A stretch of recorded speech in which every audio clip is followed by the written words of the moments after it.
We spend so much time asking how to be successful or how to live longer, but what does it mean to live a good life? It's a question that some of the greatest minds in history have wrestled with. And today, we're going to try and distill their answers, not into some boring lecture, but into a real, practical guide, a collection of lessons on the art of living with purpose. Mark Twain really just comes right out and says it, doesn't he? He's telling us there are two moments that define everything: the day you show up and the day you finally get what you're here for. And that why? Well, it isn't your job title. It's not about where you live. It's a discovery you make deep down inside. And that's exactly where our journey has to begin. So, this first part of our journey isn't about looking out at the big, wide world. Nope. It's about looking inward. Because you see, before you can ever hope to handle all the chaos life throws at you, you've got to understand the incredibly powerful universe that's humming away inside your own head. Thousands of years ago, Aristotle basically laid the foundation for this whole trip. All wisdom, he said, starts right here. Not with studying the stars, but with studying yourself. Now, that sounds so simple, right? But it feels huge. So, where do you even begin a project as massive as knowing yourself? You begin right here, by understanding that your mind can be a battlefield or it can be a sanctuary. On one hand, it can be your absolute worst enemy, right? That nagging voice that just replays your mistakes on a loop and cooks up anxiety for breakfast. But on the other hand, it's your strongest ally. It's the source of your creativity, your resilience, all of your best ideas. And the craziest part, it's the same mind. The only difference is which part you choose to train and which part you choose to listen to. The power of this idea is it's so brutally simple. I mean, think about it. Whatever you let live rent-free in your head, whether it's worrying about the future or holding on to grudges from the past, that is what ends up steering the ship of your life. So mastering your inner world, that's not some fluffy philosophical goal. It is literally the most practical, high-impact skill you could ever develop. And right here, the philosopher Lao Tzu shows us exactly how that control works. It's not one big decision, it's a process, a chain reaction. Let's just walk through it. It all starts with your thoughts. You gotta watch them because they quietly turn into your words. Then, watch your words because those words drive your actions. Watch your actions because when you repeat them, they become your habits. Then watch those habits because they are literally the building blocks of your character. And finally, watch your character because that is what will ultimately forge your destiny. It all just cascades from a single quiet thought. And to wrap up our journey inward, we've got this incredible piece of wisdom from the legendary samurai Miyamoto Musashi.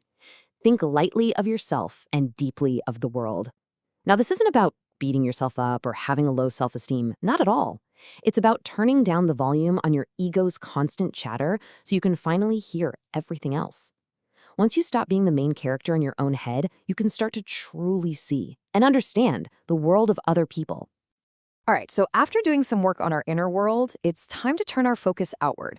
Because let's be real, wisdom isn't something you find locked away by yourself. It's tested and it's sharpened in the messy, beautiful, complicated world of human relationships. And figuring out how to navigate all that, well, that's a core life skill. The great Stoic philosopher Seneca just hits the nail on the head with this one. The vast majority of our suffering, the fear of what they're going to think, the anxiety over that awkward thing you said last week, the slights we imagine people are making, it all happens right up here, in our imagination. We are absolute experts at building these little prisons of fear out of things that probably haven't even happened and likely never will.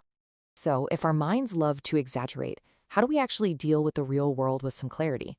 Well, think of it like a three-part strategy for social wisdom. First, your inner circle.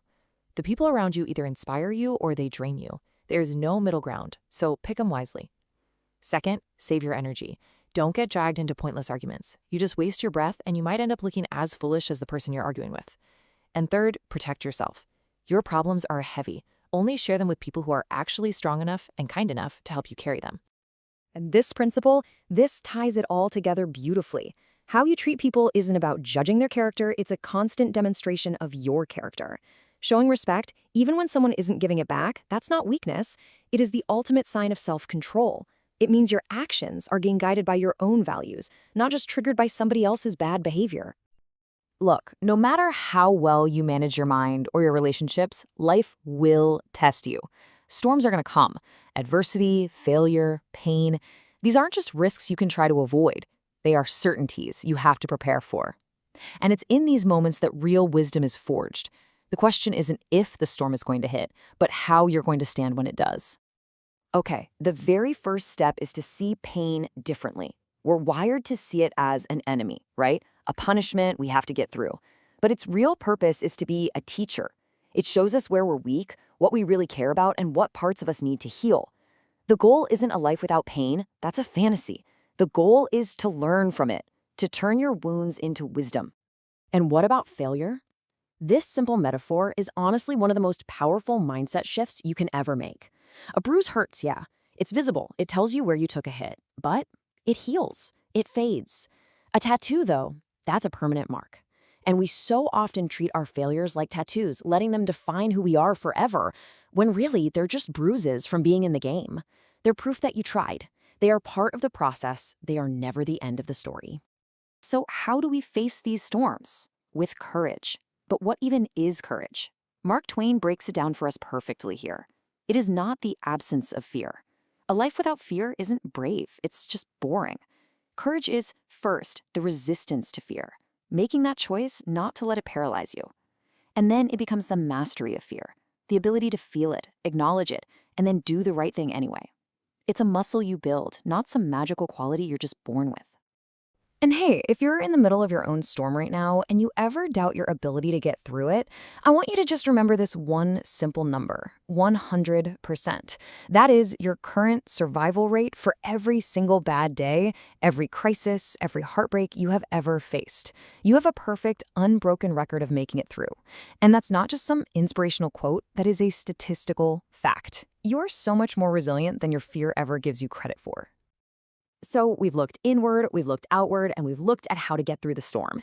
Now we get to the final act. This is where we put it all together. See, it's not just about surviving, it's about thriving. This is the art of living, the conscious, deliberate act of building a life that's actually filled with purpose and joy. Benjamin Franklin, who was a master of living, he noticed this natural progression in life. Our 20s are often just fueled by pure will and ambition. In our 30s, we start to rely more on our skills, our wit. And as we get into our 40s and beyond, judgment, which is really just the sum of all our experiences, takes the lead. Now, this isn't some strict formula. It's more like a comforting map.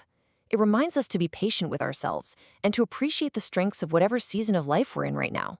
So, what do we build this life around? Einstein gives us a critical piece of the puzzle right here. He says, if you want to be happy, don't tie it to what other people think of you or to the stuff you own. Both of those things come and go.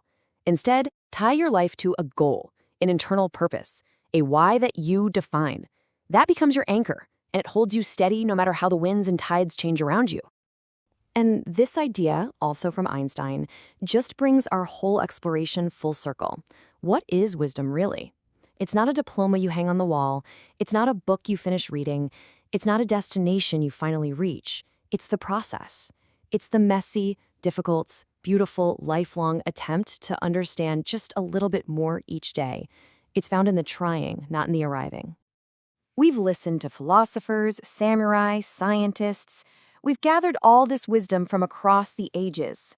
But every single one of their lessons, all of their words, they all point to one final, crucial truth.